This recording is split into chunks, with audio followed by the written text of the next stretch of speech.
నాకు నమస్కరింపక పడకు శిరస్సు వచ్చి మర్యాదనైనను ప్రకటింపని ఆ రుద్రుని ఆ కపాలగారిని ఆ ప్రేతనాథుని పరాభవింపవాలి.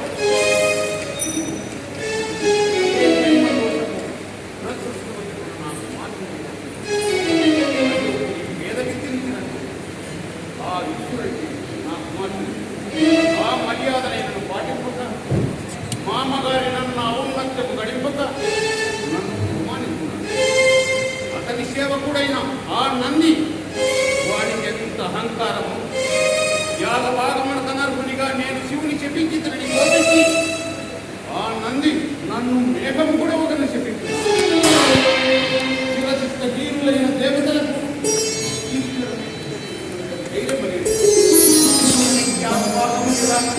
సామర్థ్యం లేదు. కావుననే నేను అట్టి కార్యములు ప్రారంభించింది వీరేశ్వర యాగం. యాగ సమయమున సమస్త దేవతలను పేరు పేరున ఆహ్వానించి సమంతలకు ఆపులు రప్పించలను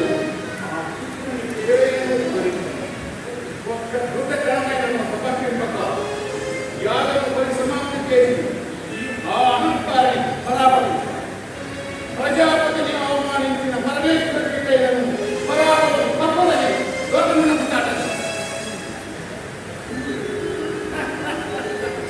పరమేశ్వరుడు సకల దేవగణములను ఆహ్వానించి ఆ శివుని ఆహ్వానింపగా భరద్వాజ కశ్యప